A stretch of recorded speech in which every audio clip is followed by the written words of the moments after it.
اعوذ باللہ من الشیطان الرجیم بسم اللہ الرحمن الرحیم السلام علیکم ورحمۃ اللہ وبرکاتہ۔ میرے یوٹیوب چینل اگلی ڈکلنگ میں آپ سب کا خیر مقدم ہے۔ میں اپنا فن دکھاتا ہوں تو اپنا فن دکھا، میں اپنا فن دکھاتا ہوں تو اپنا فن دکھا، وتعز من تشاء وتذل من تشاء۔ ناچیز کو روبینہ حمید شکلگار کہتے ہیں۔ میں پچھلے 15 سال سے انجمن خیرالاسلام اردو ہائی اسکول ستارہ میں درس و تدریس کے فرائض انجام دے رہی ہوں۔ یہ ہے آپ کی اردو کی کتاب اور آج ہم پڑھیں گے آپ کی کتاب سے قطعہ نمبر 4 جس کے شاعر ہیں ساحر لدھیانوی۔ آئیے جان پہچان کے ذریعے ساحر لدھیانوی کے بارے میں مزید معلومات حاصل کریں۔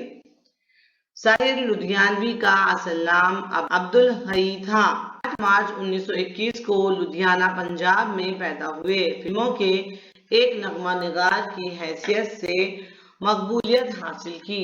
کبھی میرے دل میں خیال آتا ہے، اس گیت کے لیے ہم ہمیشہ ساحر لدھیانوی کو یاد کریں گے۔ یہ اور ایسے کئی نغمے ہمیں ساحر لدھیانوی کی وجہ سے ہی نصیب ہوئے ہیں۔ ساحر ترقی پسند تحریک سے وابستہ تھے۔ آپ کو ترقی پسند تحریک کے بارے میں کچھ بتا دوں۔ ترقی پسند تحریک اردو ادب کی وہ تحریک ہے جس سے جڑ کر مصنفوں نے اور شعراء نے ایسی چیزیں تحریر کرنا شروع کی۔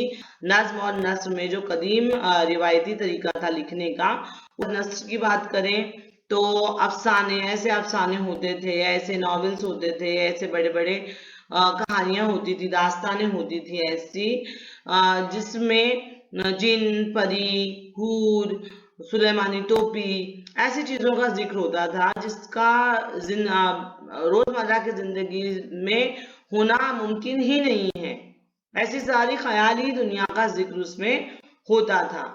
اور اگر ہم نظموں کی بات کریں تو نظموں میں مثنوی ہے، قصیدہ ہے، غزل ہے، اس میں بھی ایسی چیزوں کا ذکر ہوتا تھا جس کا کوئی تعلق نہیں تھا روزمرہ کے انسان کے دکھ غم سے، دکھ علم سے۔ جب ترقی پسند تحریک کا دور آیا تو اس دور کے چلتے سبھی ادیبوں نے اپنی تحریر میں عام انسان کی روزمرہ کی پریشانیوں کو جگہ دی۔ ایسی نظمیں اور ایسے مضمون لکھے جانے لگے جس کا عنوان، جس کا مرکز پوری طرح سے انسان ہوتا تھا۔ ساحر لدھیانوی بھی اس ترقی پسند تحریک سے وابستہ تھے۔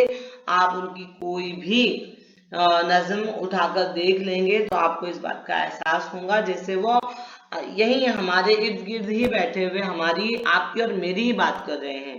چلیے، پرچھائیاں، تلخیاں اور گاتا جائے بنجارا ان کی غزلوں نظموں کے مجموعے ہیں۔ 25 اکتوبر 1980 کو ممبئی میں ان کا انتقال ہوا۔ آئیے قطعے کی تعریف پر ایک نظر ڈالیں۔ قطعہ کے لغوی معنی ہیں ٹکڑا۔ اصطلاح میں ان اشعار کو کہتے ہیں جو مضمون یا موضوع کے لحاظ سے مسلسل یا مربوط ہوں۔ غزل یا قصیدے میں جب کوئی شاعرانہ خیال 2 یا 2 سے زیادہ شعروں میں ادا کیا جاتا ہے اسے تو ایسے شعروں کے مجموعے کو قطعہ کہتے ہیں۔ اگر یہ غزل یا قصیدے ہی میں ہوں تو انہیں قطعہ بند اشعار بھی کہتے ہیں۔ یہ غزل یا قصیدے کی طرح قافیوں، ردیفوں کی پابندی سے کہے جاتے ہیں، مگر ان میں مطلع ہونا ضروری نہیں یا ہو بھی سکتا ہے مطلع۔ اردو شاعری میں قطعہ بہت مقبول رہا ہے۔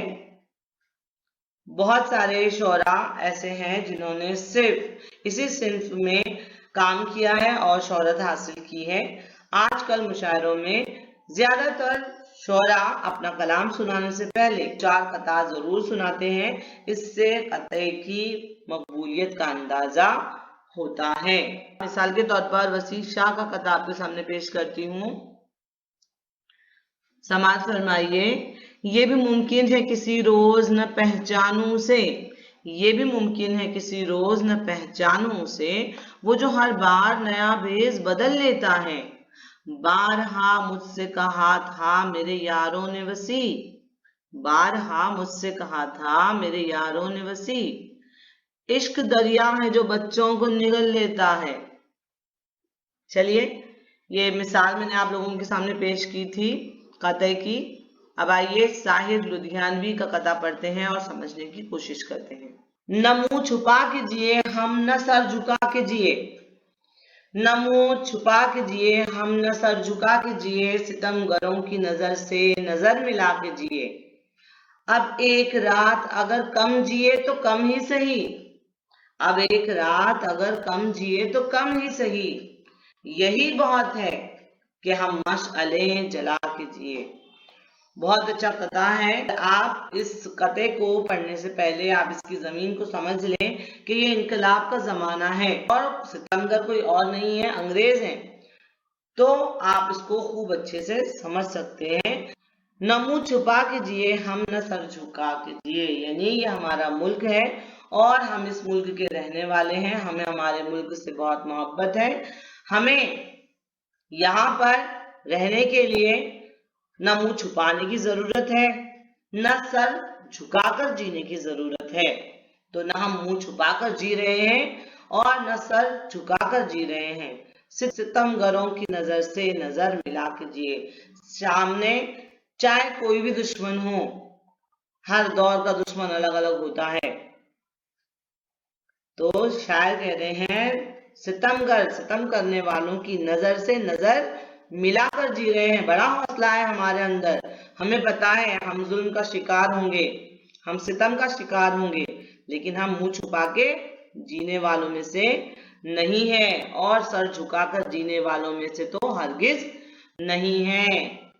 ستمگروں کی نظر سے نظر ملا کر جینے والوں میں سے ہم ہیں. تو ہم نہ منہ چھپا کر جیئیں گے اور نہ ہی سر جھکا کر جیئیں گے. اگر جیئیں گے تو ستم کرنے والے کی، دشمن کی نظر سے نظر ملا کر جیئیں گے. اب ایک رات اگر کم جیے تو کم ہی سہی.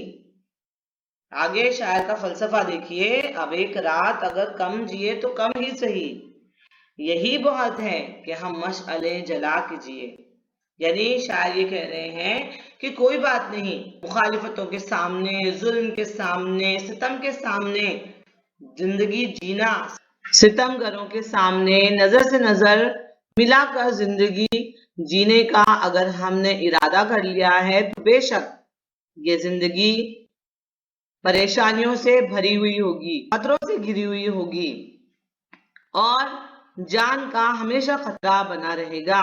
لیکن یہی بہت ہے کہ ہم مشعلیں جلا کے جیے. یعنی شاعر یہ کہنا چاہتے ہیں کہ ظلم و ستم کے سامنے ٹکے رہنا بہت جگر کا کام ہے اور ظلم و ستم سے لڑتی ہوئی، جوجھتی ہوئی زندگی لمبی نہیں ہو سکتی، کم ہو سکتی ہے، لیکن مختصر ہی زندگی جیئیں، لیکن ہم ایسی زندگی جیئیں جو دوسروں کے لیے مثالی ثابت ہو. یہی چیز یہاں پہ شاعر اس آخری مصرے میں کہہ رہے ہیں کہ کیا یہ کم ہے کہ ہم دوسروں کے لیے مثال بن کر جی رہے ہیں، دوسروں کے لیے مشعل راہ کا کام کر رہے ہیں. مشعل کا کام یہ ہوتا ہے کہ وہ اندھیرے کو ختم کر دیتی ہے، مسافروں کو راستہ دکھاتی ہے. تو شاعر کہہ رہے ہیں کہ ہم مشعل کی طرح جل کر دوسروں کو راستہ دکھانے کے بھی کام آ گئے ہم، تو یہ بھی ہمارے لیے کافی ہے. اس لیے شاعر یہاں پہ کہہ رہے ہیں کہ اب ایک رات اگر کم جیے تو کم ہی سہی، کوئی بات نہیں اگر ظلم و ستم کے خلاف لڑنے والی ہماری یہ زندگی چھوٹی سی ہو، مختصر ہو، عمر دراز نہ ہو ہماری، کوئی بات نہیں، یہی بہت ہے کہ ہم مشعلیں جلا کے جیے. یعنی ہم اندھیروں سے گھبرائے نہیں، ہم نے اندھیروں کی تاریکیوں کے سامنے، خوفناک اندھیرے کے سامنے، ظلم کے اندھیرے کے سامنے اپنے گھٹنے نہیں ٹیکے، بلکہ ہم نے مشعلیں جلائی، ہم نے حوصلہ دکھایا اور اس اندھیرے کو اپنی مشعلوں سے ہرا دیا، شکست دے دی اس اندھیرے کو، کہ ہماری زندگی دوسروں کی مثال بنے گی کہ ظلم و ستم سے گھبرانا نہیں چاہیے، نہ منہ چھپا کر جینا چاہیے، نہ سر جھکا کر جینا چاہیے، بلکہ ستم کرنے والوں کی نظروں سے نظریں ملا کر جینا چاہیے. اور ایسی زندگی اگر مختصر ہو تب بھی کوئی بات نہیں، ایسی مختصر زندگی مثالی ہوتی ہے، ہمارے نقش قدم پر چلنے والے لوگ ہوتے ہیں، ان کے لیے راستے کی مشعل بن کر ہم جیے۔ بچوں، آپ نے تاریخ میں ضرور پڑھا ہوگا، ٹیپو سلطان کو جب انگریزوں نے گھیر لیا تھا تو ان کے سامنے دو راستے تھے، وہ صلح کر لے اور انگریزوں کی غلامی قبول کر لے، اور دوسرا یہ تھا کہ وہ جنگ کرے۔ کہتے ہوئے جنگ کا راستہ اپنایا کہ گیدڑ کی 100 سال کی زندگی سے شیر کی ایک دن کی زندگی کہیں بہتر ہے۔ تاریخ آج بھی ان کو اس قول کے لیے جانتی ہے اور ان کے اس فیصلے کے لیے مانتی بھی ہے۔ یہی بات شاعر کہنے کی کوشش کر رہے ہیں کہ اب ایک رات اگر کم جیے تو کم ہی صحیح، یہی بہت ہے کہ ہم مشعلیں جلا کے جیے۔